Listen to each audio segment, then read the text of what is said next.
Well, hello, hello, hello, hello, hello, you all. Thank you for joining me for Teacher Talk Tuesday. This is your girl, Dr. Yvonne, the teacher that talks. And today I just want to talk about celebrate. We need to be able to celebrate our students and our teachers. You know, as you know, last week was Teacher Appreciation Week, and the parents stepped it up. The parents did an awesome job. I love my parents because they actually came out and, you know, they celebrated me. And I thought it was beautiful. So today was awards day, and it was time for us to celebrate our students. And when I tell you, I was so happy to see all of the parents that came out to celebrate their scholars and their accomplishments and what they did. And I think, you know, it made a good thing for our students to see. We need to make sure that we understand that it takes a village. It takes a village to raise our children. It's not just us. It's not just the teachers. It's not just the school system, but it's also those who are participating. And when we have the other parents who are applauding our students, that helps it boost our kids, you know, self-esteem and things that we can do like that. We don't always have to see kids when it's a referral or when it's a fight or when there's a disciplinary action, but it's good to be able to come out and celebrate our students. And to be honest, I think we should have more celebrations throughout the year to celebrate our students, not just the end of the year where it's all over and it's all said and done. But I think if you give kids those kind of accolades throughout the year, I'm not talking about just honor roll, because there's some kids who get honor roll every quarter, you know, every marking period. But at some point in time, when do you celebrate those who are struggling? You know, when we celebrate those who made gain, who increased in reading, who increased their score, even if it's by a little bit. If they showed some type of increase, let's celebrate that. You know, I don't have a problem doing that. And I believe, you know, just from seeing how the kids enjoyed it today and being able to receive that, I believe that's something I want to incorporate into my classroom on next year, is to be able to celebrate them throughout the year, not just at the end of the year, but to give them their accolades, you know, like we say, give them their flowers while they can smell them. Let them know how they're doing as they're progressing every quarter, not just at the end of the year. Because some kids, you know, they get burnt out and they stop and they feel like, okay, well, I'm not doing anything. I'm not getting anywhere. I'm not getting any better. So why should I keep going? So I think it's good that we celebrate our students, and we have to, you know, not just at the end of the year, but I think it's something that should be ongoing, and our students should know that we care about them. And it's not just about report cards at the end of the year. You know, all kids might not make honor roll, but if you did your best and you pushed forward and you made it work, then we should be able to celebrate that you gave that effort. You know, I gave a lot of personal awards for students based on, you know, things that they like to do. I had some students who were athletes, who loved, you know, who were in basketball, football, running track, and, you know, acknowledge that you respect that and know what's going on and give them those accolades. And it was just so surprising to them because they didn't know I was doing it. So it made me feel good to see the smile on their face when they received those special awards just for them, because they were tailor-made just for them and the things that they like to do. So I think we should be able to give them that, you know, accolade to be able to help them push through some things. You know, might not be the best at everything, but look, you're good at something. And we should be able to give some kind of feedback and give that, you know, when I was in Illinois and in Colorado, whenever we had conferences, we had to give a glow and a grow. Give the parents something that their kids are glowing in, something that they are doing great in, but then also give them that feedback and say, well, you know, but this in this area, they may need to work a little bit harder. We do it as teachers. When we have our evaluations, we, you know, sometimes we don't get celebrated for all the hard work we do. But at the end of the year, when we have our evaluations, but it should be more than one at the end of the year, you should have evaluations throughout the year to let you know how you're doing, to give you some feedback, to let you know, okay, look, you're doing well at this, but in this area, you might need some work. And I've had that situation. And this year, And like I told my parents, this has been the hardest year for me. It was a challenge. It was struggling, but we made it through.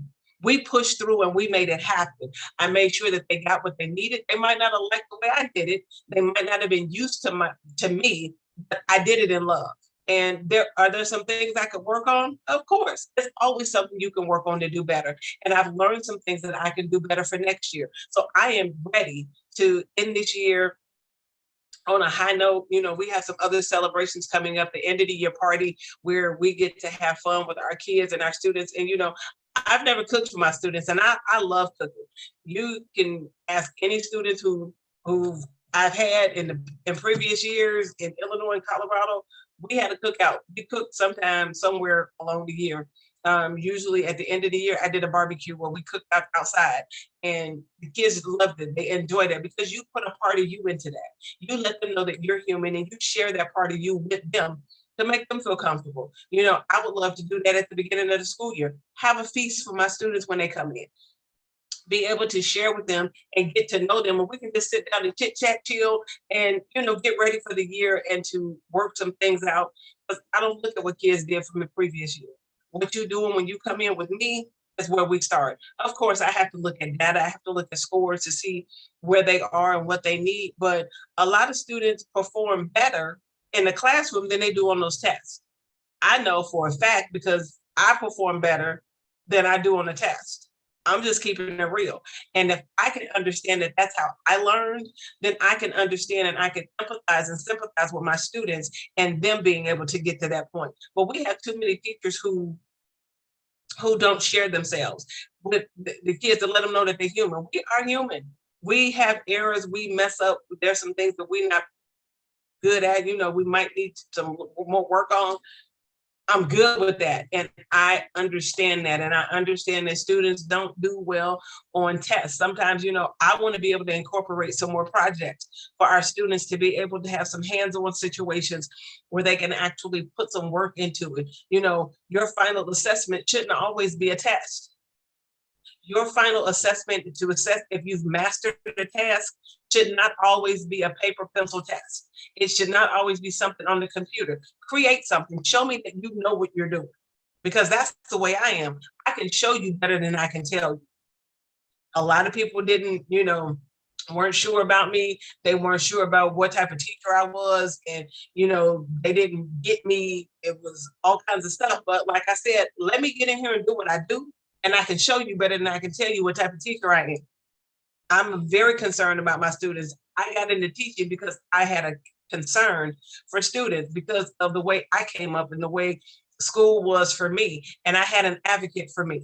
I had someone who took the time to care about me and to put themselves in my shoes and to help me get through.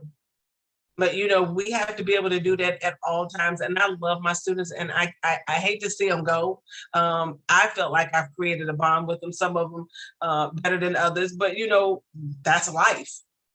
But I've been the same with all of my students. I don't treat anyone any different. I don't have any favorites. I don't show favoritism. I make you work just as hard as anybody else. I'm not looking at I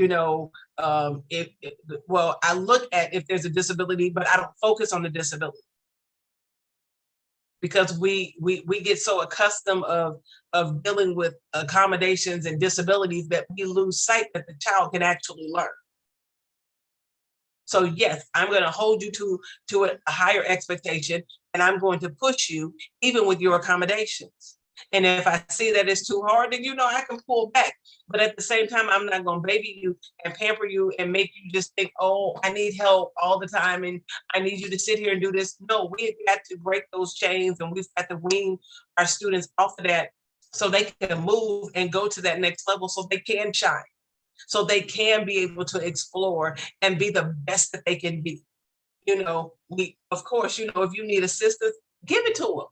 But let's not make that a crutch for their performance, because sometimes we can use titles and labels as a crutch for allowing a student to be able to grow and be able to produce. I don't know how many times I had students say, oh, I can't do that because I'm ADHD. No, you can't do it because you choose not to. I'm ADHD too, but there's things that you have to be able to learn how to overcome and to master So when you do that, then we need to give you accolades. When you push forward and you try and you do your best and you make things work for you, you don't sit back and say, woe is me about everything, but you actually get in there and you do something. And parents, help the teachers out. Don't always, think the teachers are just not trying to help your child, but sometimes we need to be able to push them to that next level. Don't sit there and cater to them. We don't want to do that. Of course, we want to make sure they get what they need, but we also want to make sure that we don't create a handicap where they can't move, because there's so many people that we see and that I've seen in the adult world who have had so many handicaps, and people are doing stuff for them and not allowing them to do it on their own. I mean, that's with any parent. If you coddle your kids too much and don't allow them to breathe, don't allow them to go out, they'll never want to go out and do anything. And I'm speaking from experience. I had my child, only one, and I was just kind of nervous about letting him go places without me. It was very seldom that I let him go and do anything without me. Well, guess what? As he got older, he got to the point where he didn't think he could go and do anything without me. And then when I started trying to push him to go out and do things without me, he didn't want to go, and he thought I was being mean by trying to make him go. But no, we have to, at some point in time, we have to cut the umbilical cord and allow our kids to move out a little further into the deep to make sure that they can swim. But if they keep staying in the shallow area and we keep coddling them and never let them go out and venture out to see what it is they actually can do, they'll never do it. But those are the things that we want to be able to celebrate when they do step out there, when they do make an effort to go forth and try something different and to make it a point to try to do it on their own. That we acknowledge that. So I'm just being an advocate today on celebrating our students at every point, not just at the end of the year, but we just need to come forth and do some more celebrating. Let them know that their accomplishments are recognized. And that's something, I'm not saying it has to be school wide, but I'm just saying individual teachers, you can do what you want to do. You can find a way to celebrate your students. I used to have a chart in my room and it had all of my students on there, and I would give them stickers, points, where they've made gain or where they've made growth, and how they moved up so they could see that success. And then they got certificates at the end. We have programs that's already built in, even with the Reading Plus that we have. Is it Reading Plus? It's a reading program that we have that the kids can do. Once they accomplish a level or reach a level, it automatically generates a certificate. Print it and give it to them. That's something successful. But when you're having kids do stuff over and over again and they never see any reward from it, and they feel like, what is the purpose of me doing this? They don't want to do it anymore. But when you do these programs and you have them do the reading programs, doing the math programs, and then at the end, when they've accomplished something, I know kids love getting those little stickers. It tells them, when I do my tutoring, I use what is it that I use? Not A to Z, but there's a program that I use, and it gives them like little badges for every time they've accomplished something. And my students love it. It's like, oh, I got a badge for this. I accomplished this. I got 20 questions right in a row. I got 50 questions right in a row. And they get a little sticker for that. And it helps to increase what it is that they're doing. It's wonderful. But we have to give kids a little bit of celebration along the way.